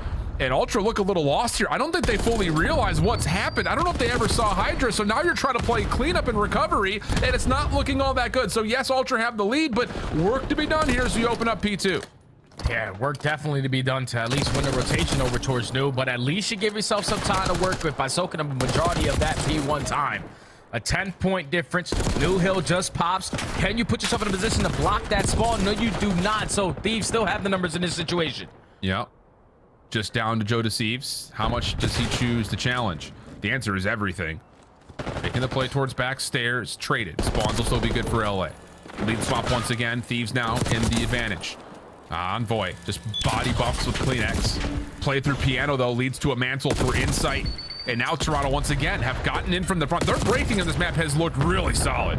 Oh yeah, that's what they've banked on all season long, man. They are the third best breaking team on the map, and that leads to phenomenal holds once they get on into it. And Beans, now your turn to get activated with the Jackal. 3 dead, spawn stabilized. This final 15 is gonna be ours, and now we're starting to think about that rotation where Mr. Beans is doing it all. Well, shut down eventually. Ghosty's double. Give some breathing room to the Thieves setup around P3. Kleenex trying to create a route up top. Has Scrap isolated, but Scrap still finds one before dropping. That's really nice, because Hydra's in position to essentially follow on that exact same spot on the map. Hydra for 2. Envoy gets another. Spawns a move for a moment, but LA will get the read. Yeah, LA get the read, but now it's on Kleenex to just stabilize in this moment. Not able to get out of dodge, though. Great shots there from Scrap. So spawns now secured. All your focus is on through the front, and an unfortunate team kill again gives Ultra the numbers. Yeah, it's another stapled Ghosty team kill TM, but while Thieves start to build on this rotation towards new, we'll jump on over to an LA. Listen in. One shot outer, one inner. I'm front bed with you. We're playing our side. You didn't hit this. That pushing. Too far, one more. I gotta slip. Rush, and then one the bar. Behind the bar, Beans, absolute, guys. In bed. We're gonna flip. I'm gonna respond. In a fucking. Close it. On time, on you. Nice. Last side front. Nice. Go. Yo, we flip. One up, one. They spawn on you anyway. Spawn in. Okay, play well together. Tree spawn in. One deep, one back left. One shot. Wait, they got switch. One deep back up. Then nice. One right. I'm one shot. That guy's moving us.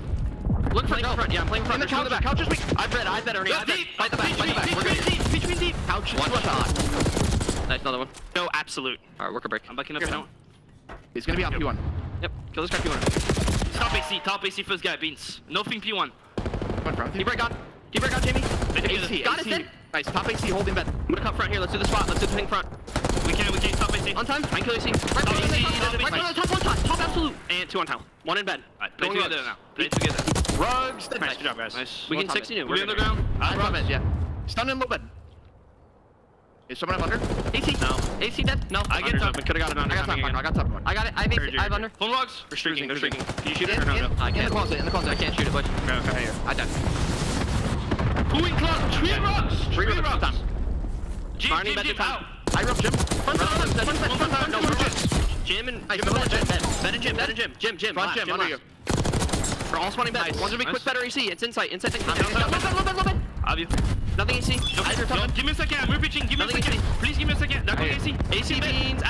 AC Beans. 1 shot. Rugs dead. Nice. Probably pinching again, bro. Top mid then. I'm holding under pinch. I'm holding under. Cutting under, guys. I have it. I have under. I'm picking up wood. Top mid, 1 bullet. Kleenex. I'm getting up under. Wood. AC, 1 bullet. 2 AC. Last 2 or first 2. Oh, close hole already. Play time. One spawn girl. On time.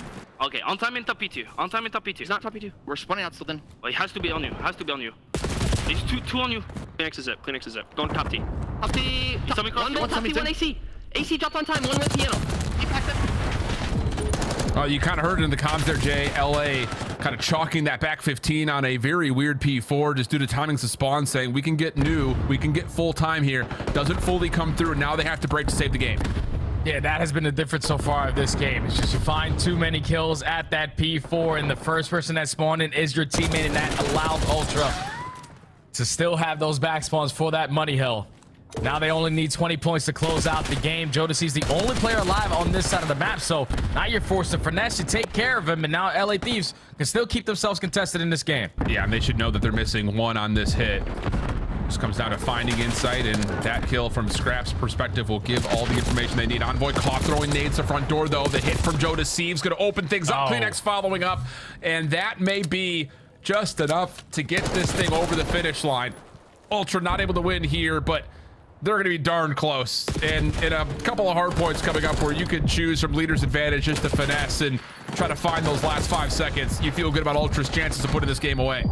Oh, really good, because now it turns to a one-on-one. Ghosty at 42 HP is going to fall, and now Ultra just need 3 more seconds. Keep on trading, keep on stacking, and we going to have a game 5? Not yet, at least. Not yet, not yet. 180 to 249. Jodeci's falling, gives a little bit of breathing room here for Thieves to put their setup together. You can see a lot of focus on making sure they stop the middle of the map play, something that Ultra loves to do from this side of the map. 30 seconds till the fight. Ghosty kicks us off with the opener. Trades are good for LA. Now here comes the push. Wait a minute. To get everything flipped. Wait a minute. So far, so good. Toronto spawning out, have to make a decision, or they're going to try to play for the macro route to get over to new first. Oh no, and they lose that initial gunfight, so now you're banking on Kleenex to find success through underground, while the rest of Ultra are still contesting here at Old. They only need 1 second. The last push is here. Can you win the gunfights to win it? And Insight secures the one-on-one. Ultra forced in game 5, but if he doesn't get that second, LA Thieves are fully set up at new, and we're probably closing it out, but Ultra icy to close that map out. I really hope we can get that final push in like slow motion, because the clock on the hard point hits zeros as Ultra find that final elimination and stay in the hill. The rotation to new is still in question. If they don't get that extra couple of ticks worth of points to get to 250, that may have happened. But that last second contest, the long route, like you kind of called out through underground, pulls LA back. They can't fully get back into the hard point to win the final 2v2. And we've got another series that goes all the way to 5. Unbelievable scenes, and you're going to see it here. I mean, you can keep a look on the game clock. It's going to be zeros on this hard point when this break starts to develop. Yeah, final 10 seconds. You have the numbers advantage if you are Ultra. No one contesting through bottom bed, but Insight, at least off the team shots between him and Kleenex, is able to get that first player weak. Trade. You're the last man standing, and thankfully, you still had time to work with to close it out there. But just to think about that one mishap that happened at P4. Like, if you're the Thieves, you're thinking, okay, Hydra ends out the kill feed on top, but he's just not in the position to block those spawns. And my teammate spawns up before anyone on Ultra does. Yeah. But just that one opportunity, Ultra are able to seize it, grow the lead a little bit more, soak up some P1 time here, keep it scrappy at P2, and then close out the game at P3. We're going into a dealership. In that map, number 5, LA so far in the season are 1-0. On the opposite side for Ultra, they had a tough matchup versus Boston, but it's a perfect way to end out our Sunday. Couldn't be more excited to see a map that's going to feel, I won't say like a coin flip, but it's going to feel like a coin flip. We're going to go to break. When we come back, it's dealership, search and destroy. Toronto looking for the upset. Thieves looking to stay perfect. We'll be right back.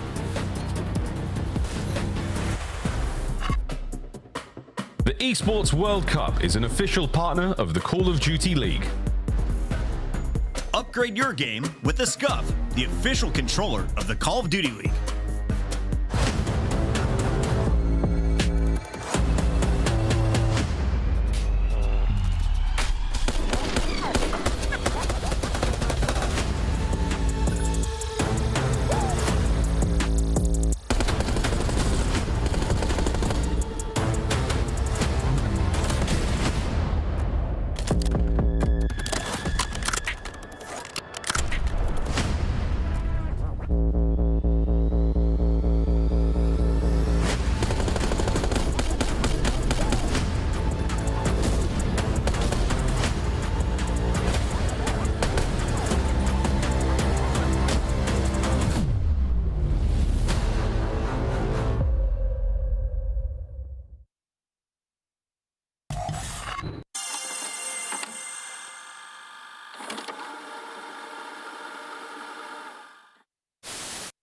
Cubby, I'm Sean. Stay up, bro. Man. Nice, man. Stay down. Just lay it. Live. I can help. I can hold the front. You're good. Stay down. Stay down now. Already front. Let's get in time. Bust up that. Absolute front. I'm done. Nice. Boys, holy that P5 was so me neither. That P5 was no.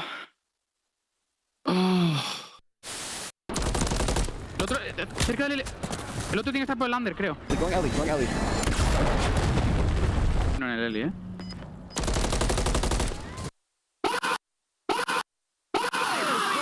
Go. Eso es, joder. Bueno, Javi, coño. Madre mía. Nice try, man. Oh. I calmed it, dude. I said, like, wait for the... I know you, man. I know you. I'm standing. That's too weak. One more. Weak. Get killed. Back out. There's two. You can refill your secret in a second. She's one more back door. I know your secret. Back door. One shot. Holy Eric. Nice one. Nice, Eric. Good story, man. You can't kill me. What the frick? I have a streak. For, right? Champs is solidified. Now it's about getting that championship. We know how that momentum can get you the ring. And look at that trophy. What's that? The best in Call of Duty history right there. We did pretty good in Black Ops 2. I think that thing is better. Let's take a look at the cash that... The 2025 Toronto Ultra Team Pack is available now. Each pack includes home and away operators, as well as this weapon charm to bless your aim with the powers of tilt. Next time you boot up, suit up at the in-game shop. We're seeing it all tonight, friends. Map 5s from start to finish. The first 2 reverse sweeps. Woo, if you missed any of that, where the hell were you? You're probably watching the Masters. I don't blame you for that. But now there's no excuse. We've got ourselves a Map 5 dealership search and destroy. And looking at how these two teams have fared in Map 5's, Toronto, a lot more experience, but that's only because Thieves, let's be honest, they've been 3-0 just about everybody, at least in the qualifying stage. So we'll see how things go as we get to one of our newest maps in the pool. Yeah, it shows you that Ultra are a little bit more icy, but they've been in a lot more Game 5s than LA Thieves have. And the fact that LA Thieves find themselves in the series where they lose 2 hardpoints, but they're the best hardpoint team in the game, is insane to me. But now we need to show some ice here on Dealership. One of the newer maps added into that pool in Search and Destroy. Rewind is a remake, or at least a rewind back into that map from stage 1. But at least when we watched, we actually had the opportunity to cast LA Thieves on this map. Like the way that they set up plays between Envoy and Hydra. All right, we're showing phase here. You can late pinch that. And then if you clutch up on those one-on-ones, it's basically going to secure the round. So if you are Ultra, Kleenex, who's been having an unbelievable series so far, you need to be able to contest them early. What kind of a statement this would be for Toronto in a league where, let's just be candid, it's been dominated by 2 names, FaZe and Thieves. Who wants to be the 3rd best team in this game? Often seems like it's been the question. Toronto a chance to put themselves at the top of the conversation. And a little bit of a jump peek here at the garage has Envoy at least scouted and tagged, but still keeping the effort on towards A. Man, putting himself in this position, now you don't have to worry really about the car bombs being blown up and taking care of you for free. So that bomb gets planted. 4v4 retake, Ultra need to try to work from there as well. Yeah, this is all about trying to get some action through garage, but Envoy's position is so comfortable. Good slide out from Kleenex, but the trade battle still goes the way of Thieves, and now Hydra's on his usual route nonsense. Yeah, that just takes a little bit too long for Ultra. I don't know if they actually fully got a read that Envoy had played as far up as he had. Yeah, it's just crazy that Ultra are not prepared for that initial A push. You have stuns and nades and so many car bombs that you can use. Try to open up with that first kill. And no trophies to play with early into the S&D. Thieves just take all that space away uncontested. If you're in sight, probably back up towards the backside of Junkyard, spot some players on the cross, then give the info. Because relying on the jump up through the garage door, I don't know if they can see better than me, but I've seen it now in Challengers and in the Pro Scene. You can't see anything through that. Thieves take the first. Nades over the top here for Toronto. Trophy to keep the play on the corner safe, but the same can be said for the sole defender in Ghosty on the backside of A. How much of a read does he get? Similar look here for Scrap. Playing on that garage doors. Ultra make their way forward. Late car bombs go off, but it doesn't stop Joe from getting the plant. And there's a first blood behind this. Oh, and the wall bang doesn't connect, so Kleenex strikes first. Beans immediately there for the second, and a perfect round there from Ultra on their attacks. I think, you know, with an extra week of practice, people have figured out how to dodge the nades over the top, how to dodge these car bombs from affecting you on the round. But just taking this positioning away around the loading docks. As an aggressive SMG, it makes it so much easier to just allow that bomb plant to go down when the nades don't connect, and then you can instantly give the information if anyone is trying to early contest. 2 quick rounds from both squads, tied at 1. And it's 2 rounds that the offense, you know, I think mostly talking about those opening nades are staying safe from those nades that just get littered into the corner at A on this. You're about to see it here. And instead, the offense playing through small door and avoiding the nades that way. Because again, trophy system is down. Insight trying to step a little bit deeper into the site, but Scraps has him dead to rights with follow-up nades on top of that. Hydra breaks the vent, pushes up. Tough gunfight, especially with the nade in your face, but somehow Hydra survives through that and the bomb gets planted. Yep, now you have the numbers advantage, and Envoy instantly here to still give the information to his team. Now 1v4 for Kleenex, he's gonna fall. And these are some of the quickest attacking rounds I've seen. Like, it's been all-out defenses here in the CDL. But so far, they have figured out their attacking approach over towards A, and they are making it look easy on both ends. Yeah. I don't even know what you do defensively here, because again, it's a minefield. Don't die first? Well, there's that, sure. Yeah. But it's a minefield if you try to play your defense in the A site. Like, you have to play from back and you have to play through garage. Yeah. And I don't know, maybe it's one of those things, like the only answer is to, if you don't catch any information with your nades with the defender at middle, you have to push through mid. You got to put some pressure on the flank or something, because so far, both teams have sent all 4 members on offense to this same exact approach. And now Toronto trying to do it again. Kleenex takes control of the loading dock. Bomb should be edging his way up to get the plant down, but you're trying to slide out and initiate the gunfight this time around, 3v3. And it stops the plant from coming through, but still, from these offensive positions, so difficult to win out on those trades. 1v1 Scrap trying to get the reset here, but Beans beats him on the wraparound, and it's all offenses in 15 seconds or less, it feels like. Holy cow. This is insane. I've never seen this fast of a dealership, especially at the A site, and finding so much success on their opening offenses. Again, the first blood there in favor of Ultra. Better on the trade scenario. Then once you turn it into a one-on-one, it's able to catch the play on LA Thieves with the reload going in.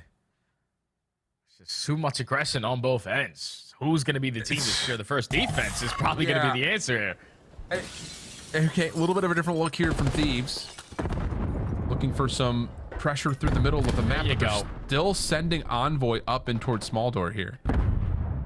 So we'll see if this decision comes to cost Thieves not playing that same level of, honestly, just flood. Envoy gets naded, stunned, and isolated. Tried to play to trade out his life, but I don't know. It feels like if it ain't broke, don't fix it.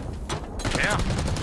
They at least had the information onto Joe to see, so they're still trying to isolate onto this kill, but thankfully Insight, the cover fire, the Guardian Angel keeping them alive. Now in a 4v1 as the nade connects. Kleenex on the pinch. Toronto Ultra finally able to shut down that A approach. But that one was a lot slower, so it's a whole lot easier to make that round happen. And the thing about it is they really don't stop the A hit because there was no A hit. As soon as you start to see for Toronto that there's no action, there's no real nades, we get the isolated kill on the 1 member through A, Joe DeCease is actually able to play defense on the site, which is something that the defense, no matter who's on that side, have not been able to do yet. So, I don't know. There's a level of like, awesome, I'm glad we saw something different. I'm glad we have a defensive win. But if you're LA Thieves, I think there's a level of like, if it ain't broke, don't fix it. Like, force them to stop you. Yeah, eventually, you know, some kind of adjustment will come in. If you have 4 players there, you probably found that opening first kill, probably walking away with that round. But now Ultra gonna slow down their approach on their attacks. Hydra spotting for some information, able to spot out Kleenex, and now just gonna back on up. Yeah, looking for a delayed hit potentially here are Ultra. They're trying to see if they can catch Thieves out, getting a little bit too aggressive, but the discipline for the defense has been strong. Hydra has re-cleared out the small room, and now he's going to have help as Scrap and Hydra will get to work trying to open up the A side map. The timing of this route is perfect. Envoy's going to get the read. He'll leave that for his teammates, and we're going to get an early 4v3 with Toronto having to play for a plan on B. Yeah, they instantly put this bomb down, and Envoy's able to spot him, also able to find that kill. Now you're instantly in the 4v2.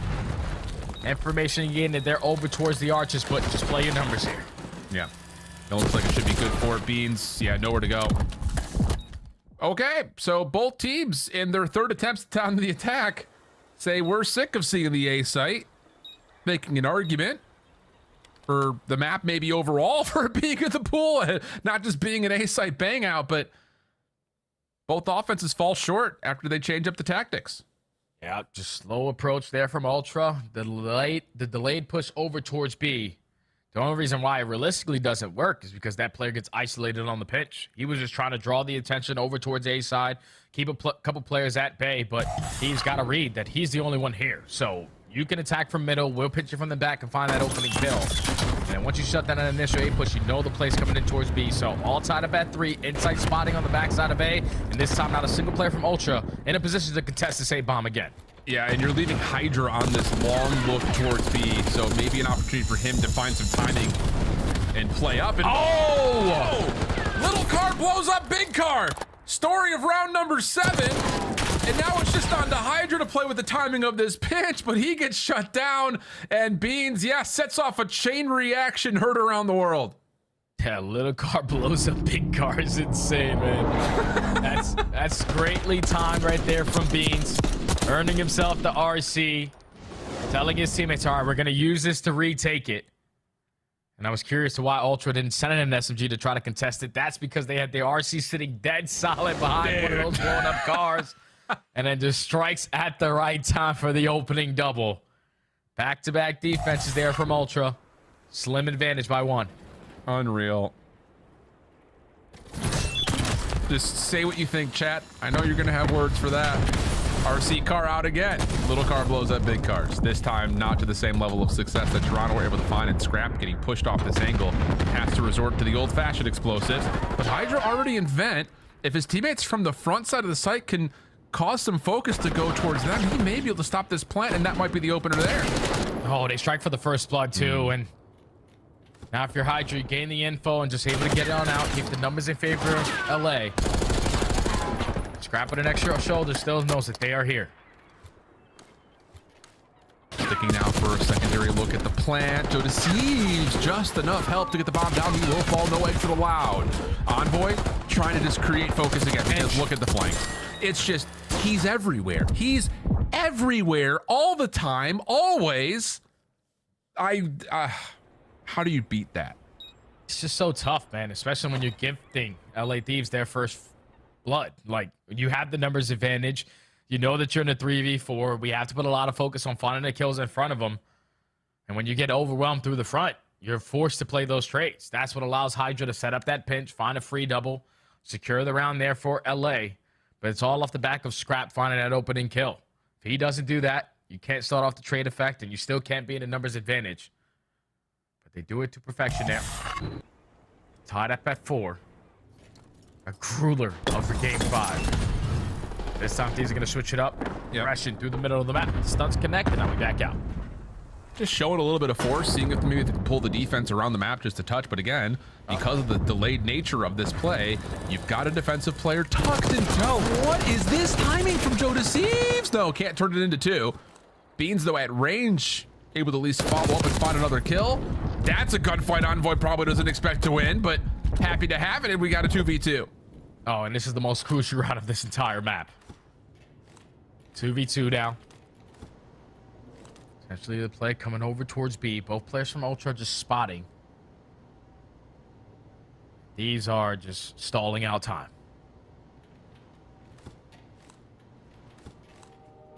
How do you choose to commit to one side or the other right now, though, is I think the biggest issue. Couple of shoulders. Bean still holding tight. Looks like Ultra are going to default to coming back towards B. As Inside hadn't seen much.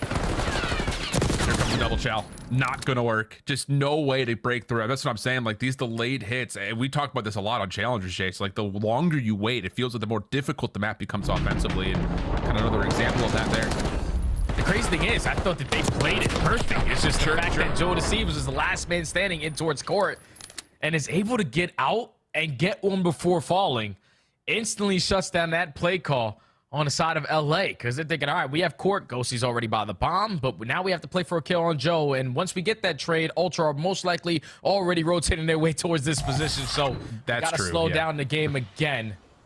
Now Ultra at game point. 11-4 from Beans. RC out for Envoy. Just gonna hold it on the vent corner. And even do more than that. He puts it on top of the trash cans. Ultra still giving this a look. Keep an eye on Scrap, who's also played a little bit further forward and could potentially hit a bit of a flank. There's the late trophy system as Ultra are looking to get their setup to move on in. Yeah, but this RC car is so silent. I don't know if they're gonna know that it's here, but finally, the RC car battle. Let's blow up all the big cars. BattleBots! You know where the play's coming in. Bomb's gonna get planted and Scrap. His positioning is unknown, and now he's gonna get caught. Yeah, he's got to stay alive. He has to stay alive. You got to keep this post plant on the backside of A while your rest of your teammates try to clear out the site from the front. Beans on the corner. Joe Deceives just get it deep. Oh! Deceives for 2. Maybe the game-winning play. Ghosty tracking back, found by Kleenex. It's all down to Scrap, and he's stuck between a couple of different Ultra members, and he will drop. It's Ultra with the upset to finish off the evening, and Beans, I don't even know what he said. I don't know if I want to know what he said, but he looks us right in the soul and says, add us to the top 3 conversation. Hey, he was definitely having a conversation with Scrap. You heard the interview. Both of those guys like to chirp in the game chats. But Ultra, again, get the better of the Thieves. And the fact that they get it done the way that they did, which is 2 hard points in a Game 5 icy on a map that, obviously, they fell short versus Boston. But the adjustments needed to come in, and they came in to perfection. The fact that they were able to contest that A site the way that they were once they started to make those adjustments was perfect. But the answer of the map number 2 was the first Bloods. Thieves were able to dominate it. Yeah, you tie it up, you make it 5-5 here. Some of these rounds where it's just absolute chaos, you're able to thrive in it. And you also got some cheesy ones with Beans just being super silent with the RC car to find the opening 2 kill.